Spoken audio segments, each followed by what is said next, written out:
$2,000. Let me take a picture of that.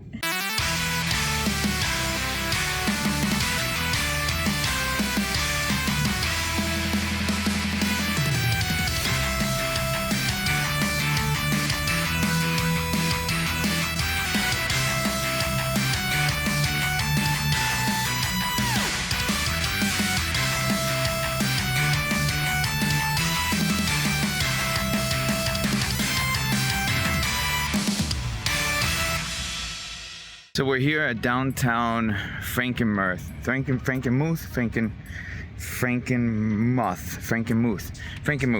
always have a hard time pronouncing it for some weird reason. In Michigan, and we're checking out the sites because why not? It's a very different place. It almost feels like you're in a different country because of the way that everything is and how the buildings are. So it's loud. But yeah, they have a lot of different stores that are German-based or Dutch-based. Really cool area. Nice, like very old-fashioned looking. So we're at Game On in Saginaw. You said this is one of your favorite ones. Yeah, I used to come here all the time. I haven't been here in a long time. I'm happy to be back. Looks like they do like tabletop stuff? Yep, F&M, yep. Cool. Do you come here for that? No. I go to a place in Davis, but I don't really do that very often anymore. Okay. Well, let's see what they have over here. It looks pretty big. Never seen one in the wild. It's really that expensive? Yeah. Oh man. It is the most expensive Kirby game to buy. I know it's your favorite one, right? It's one of my favorites. One of your favorite ones? My favorite is Kirby 64, but that one's up there. Maximum or separation anxiety. I used to play that a lot. I don't need a second copy of Kirby's Dream Land 3. I don't. You need a first copy of Nintendo. There's Kirby Superstar. Okay. I have that one. I've had that one since I was a kid. Yeah, they do. Dragon Force. Not the original cartridge. And it's so expensive. Panzer Dragon. Isn't that how it works? Yep. You just want it. I do. You don't need it. You want it. Oh man, they got the original Lunar. Oh no, this is Eternal Blue. Japanese Star. Lunar Star Story is a traditional RPG that was originally released on the Sega Saturn, but was later ported over to the PlayStation in 1998 and 1999, depending on its region. There are actually two different publishers for this game. There's one for Japan, and then we have Working Designs, which is here in the US. So we're gonna work on focusing on Working Designs. This is one of those games that could easily go over $100 if you're looking for it complete in box, depending on its condition, obviously. And this is one of those games where I'm actually okay with it being that price because of the fact that it has all of this very lavish packaging. And it's not just a disc and a piece of plastic, because let's be honest, some of the price of these retro games, just for a card alone, you're paying over $100. So to see a game that is all of these things together and it's like $100, I don't know, it just seems worth it to me. But if that's too much for you, they did just recently do a remaster. If you're looking for the physical version of this game, depending on the system, you know, prices will vary. It was released on the Xbox, the Switch, and the PlayStation 4. There was no physical release for the PlayStation 5. However, the PlayStation 4 disc will work in your PS5. I did find that out as well. And if the price of the remaster, the physical versions, are too expensive for you, buy the PAL versions. The PAL versions are much cheaper and they actually work on most systems. I don't know if the Xbox is region locked. It might not be. It might be region free, but I know the PlayStation 4 and 5 are, as well as the Nintendo Switch. And that is my rant for the day on how to save money. The English release of Silver Star Stories received a lot of positive criticism for its fluid animation, specifically its packaging. Like I said, the packaging for this game is very lavish and over the top, and that's one thing that both players and critics really enjoyed about this game. And as someone who is just finding out about this series and looking at what came with this game when this game first released, yeah, that's actually pretty incredible, because most PlayStation games are just, you know, shell and disc and a manual. We don't even get manual. Harley, I'm going to interject here really quick, only because you forgot something. So to point out the fact that the packaging, and you know what, I'm gonna get my copy right here. The packaging that is Lunar Silver Star Story. It is a very beautiful packaging that has a art book / manual, as well as different game art on the variants of the game. Yes, there are variants of this game, but it's a leather-bound art book, which is also kind of like, not a strategy guide per se, but kind of like a how-to guide for the game. And there are different variants of the disc art, which as you can see here, this is one of the variants. Now, there's a total of 5 different alternative artworks on these discs. This is my receipt when I bought the game. And they have different rarities to them. So this is one of the rarer options, but I'm making it my own personal mission for season 2 to find all the variants of Lunar Silver Star Story. So make sure that you go and you check that out. Although I will spoil one of them because I did pick up one, but you're gonna have to wait to see what variant it is and in what episode. But with that said, another thing Harley forgot is, yes, these were published by Working Designs in the US, but the remaster that has been released at this point is actually been ported or localized by Gung Ho, who also does the game Let It Die, and they also localized the Grandia games not recently, about like 3 years ago, 2 years ago, something like that. And they are also porting over the remake of Trails in the Sky first chapter. One other thing Harley did forget, and I'm looking for it, but it's not here. Where did I put that? It's somewhere. Anyways, Lunar Silver Star Harmony is a remake of Lunar Silver Star Story on the PSP. Unfortunately, that did not get a port with this remaster. I would have hoped that they had ported Lunar Silver Star Harmony along with Silver Star Story. That would have been ideal, but beggars can't be choosers. At least the game is available in one format for the masses now. I'm very surprised, Harley, that you said you're okay with spending over $100 for a game. I need to know more on that. Reception for this game was actually well received, especially for Japanese, but English audiences also really loved this game. And in the US, it sold over 200,000 units? 200,000 units. I'm not good with words. This is actually Working Designs' highest selling game still to this day, so they haven't been able to publish a game as successful as this one. Now, with the remaster coming out, there is a chance of a slight change. Sometimes when remasters come out, you will see one of two things happen. Either the original price will go down because people are interested in buying the newest version of the game, or it'll be the opposite, where everyone will want to own the original copy and the remaster will be dirt cheap. This one, who knows? I did see some of the physical discs for this game actually selling somewhat high on eBay, so this could be that, but I don't know. I mean, like I said, the lavish packaging for this game, all the stuff that comes with it, it's not just a crappy manual that you're getting with this game, so I could also see people wanting to get into the series buying the original as well. I don't know. But if you don't feel like spending all of that money, you obviously can buy the remaster digitally, and it's still a lot cheaper that way. But let us know what you guys think. Hi, Gotian here, and I'm here to talk about our sponsor, Zero In. We just recently went on a road trip and started filming season 2, and honestly, we wouldn't have made it through the trip without our sponsor, Zero In. Me and my team had a 24-hour drive, total one way. And it was a long drive. It was a lot of fun, but honestly, even with switching drivers, it was still a lot for us to do. So with that in mind, Zero In sponsoring us was a huge help. Not only are they a huge supporter of the channel, but their supplemental energy capsules, pills, I just don't want to say it in a way that sounds bad, but you know, it helped to keep us awake on the road.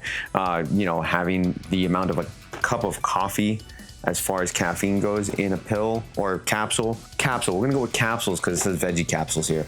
With the amount of caffeine that as you would find in a cup of coffee, plus the vitamin D and some other healthy alternatives, this helped us to travel from Florida to Atlanta to Dallas and then do it all in reverse. So thank you Zero In for sponsoring us. Go check it out, links down below. Use our code GAA10 so you can get 10% off of your purchase. They do more than just Zero In.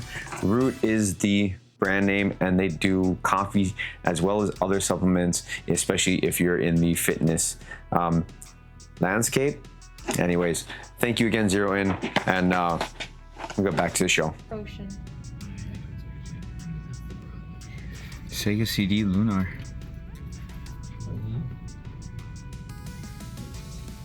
Sega CD Shining Force. Oh, that's nice. I didn't know it was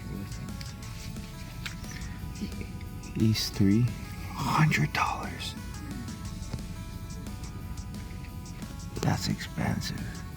Is it? East 3. Oh, I got that. You do? For Super Nintendo.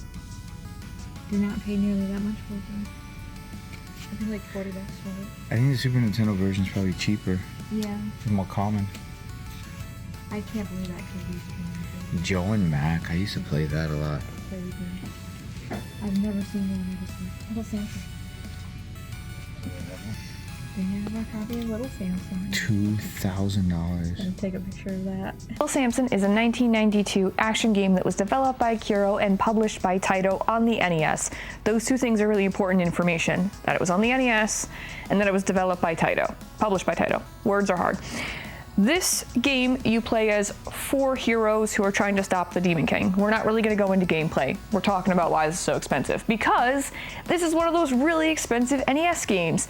Now, how expensive? Harley, how bad could it be? You know, a couple hundred, maybe $600? $3K. $3K for the cart alone. So we're not even talking about box here. But don't worry, if you want to save yourself some money, maybe buy the PAL version, it's only $300. Now, you're probably starting to question, well, why the hell is this so expensive? Well, that is because it was published by Taito. Remember how I said it was published by Taito? Taito is notorious for low print runs. Yeah, they didn't do a lot of like extra printing and stuff. And the other thing was, it came out on the NES in 1992. Very late in the NES and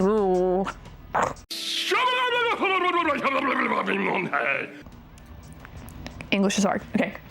It also came out in 1992 on the NES. This is very late in the Nintendo Entertainment's life cycle, and because of that, obviously it didn't sell as well as it could. Now, this game was very well received by critics and fans alike, and because of that, it is one of those very sought after games. It's a really great game. And there has been questions, are they going to bring this to modern audiences? Will a company like Limited Run re-release this game? Well, actually, the CEO did actually want to re-release Little Samson and bring it to modern audiences, but they have no idea who owns the rights to Little Samson. They're not sure if Taito owns it. They did follow a lead from Taito, and basically Taito was like, we don't know who owns Little Samson. So maybe at some point Nintendo could come in and use their power and influence to bring Little Samson to modern audiences.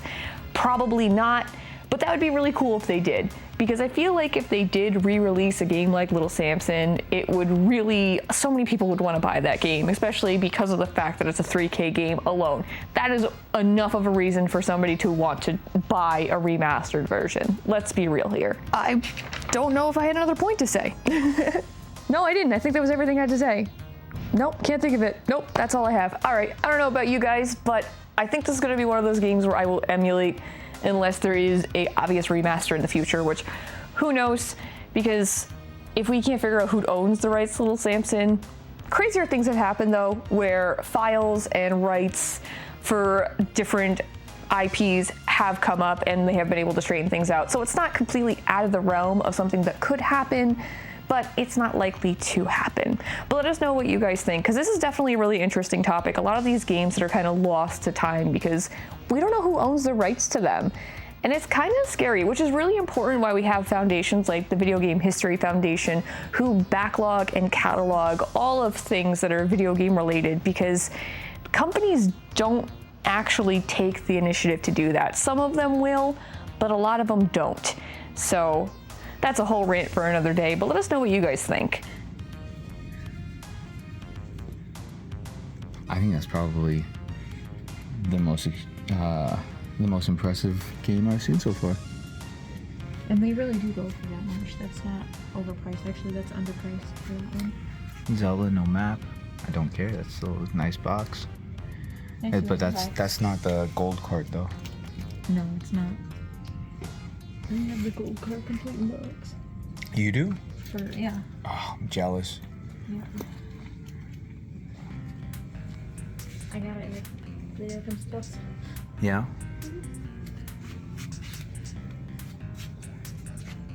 That's cheap for a great card.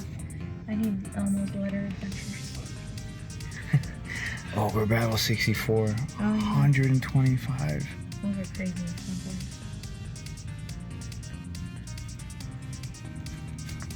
Battle tanks is fun. I have GoldenEye. Wait, wow. Yeah. Some of the boxes are there for my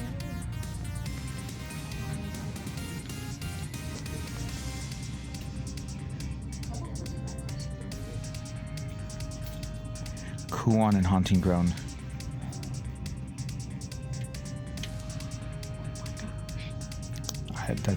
That's a nice copy of Haunting Ground. You just send that to him too. I swear if he tells me to buy that copy of Kuwai and send it to him. Silent Hill 2 and 4. I'm missing 4. That's not a bad price for 4 either. I can get it a little cheaper. I know a Yeah. place that has it cheaper. Yeah. Wow, Alarms Ultra Code F. I didn't realize it went that high up. Sounds like the Windmaker, that's a reprint. Eternal Darkness. Yeah. Didn't you say you were interested in that one? Yep, not for that price right now. I'm not. Fire Okay, Emblem. Resident Evil 2, 89 bucks. That's about average.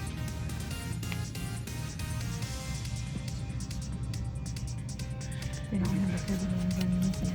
Pokemon Coliseum, that's a really good price for that. So these are PS1 in reproduction cases. Yeah. But still, those are some good games though. Oh, complete copy of Ruby.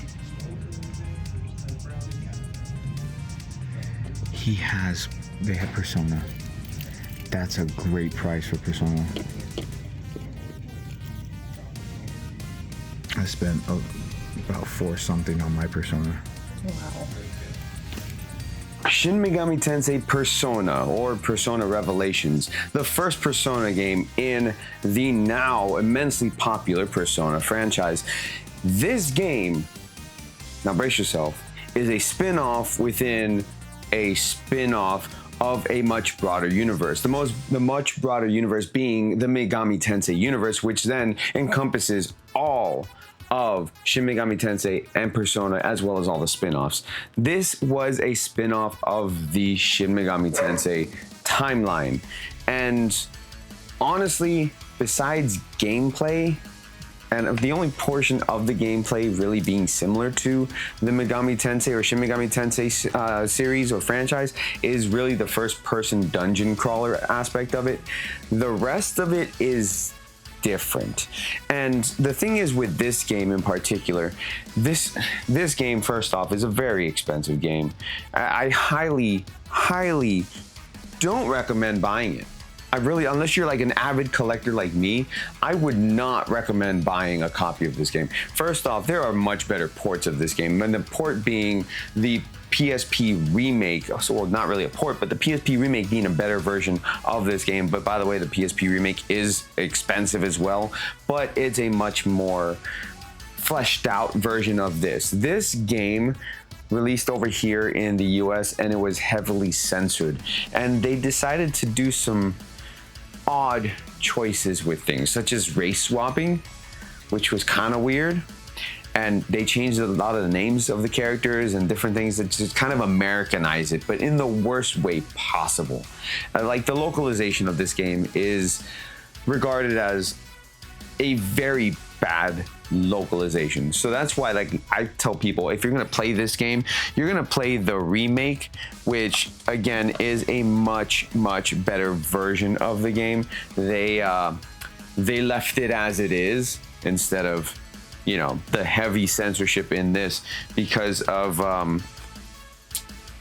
a certain storylines that was cut out in this. So yeah, I really, honestly, if you guys are Persona fans and you want to find out where the series came from,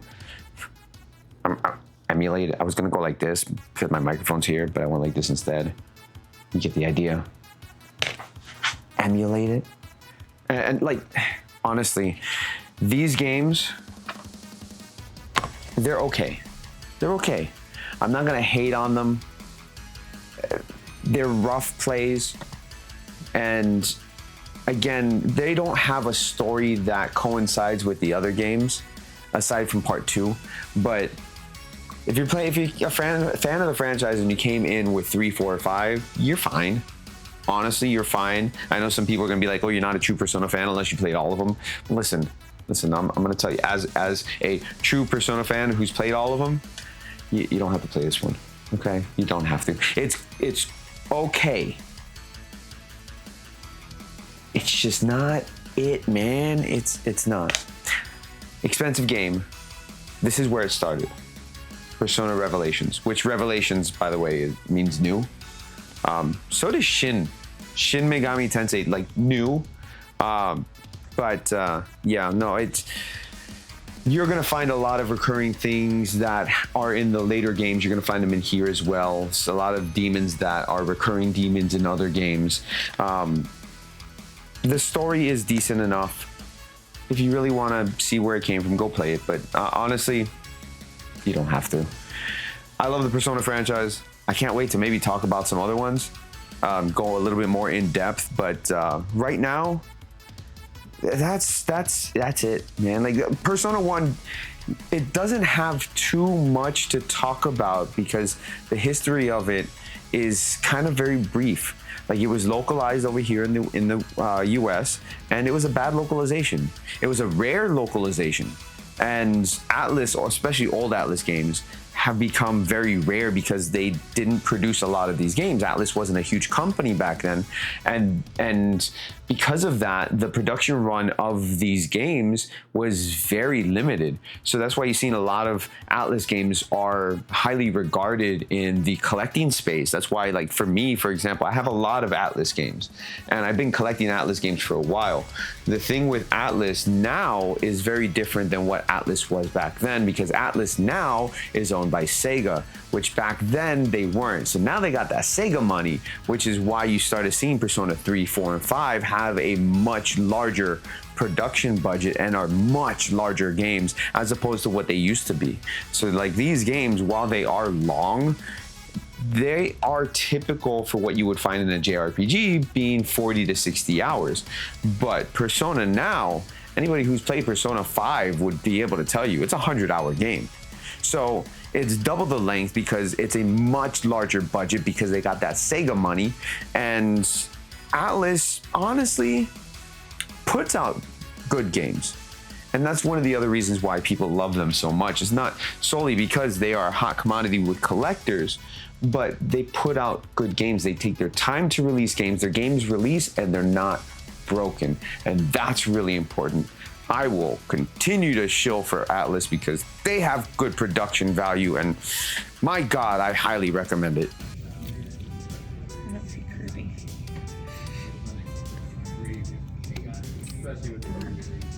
All Kirby and Faye have. Suikoden 2. I mean, it's a reproduction box, but Oh yeah. the fact that they have it is nice. Breath of Fire 3. I'm missing 4. Legend Dragoon. I know a lot of people love that game. I've never played it. No, it doesn't play as well these days. Ogre Battle back there, and then they have, where was it? I saw Tactics over here. Oh, Tactics over here. Right there, Tactics over. And they have an ogre battle back there. Oh, that tactics over just as expensive. Yeah. And then the Silent Hill back there looks nice too. I got a good price for my Breath of Fire 3, but my friend paid $80 for his copy. I like the those posters that they have up there, or like the artwork that you can hang. I have a bunch of those. I Yeah. collect them. I like the Metroid Dread one. That one's nice. I collect the Zelda ones. Like these. Yep. I like that Breath of the Wild one. I don't have Breath of the Wild. I have all of them, but Zelda 2 and Breath of the Wild. They have a lot of Zelda ones. You won't like it when I make me angry. That's hilarious.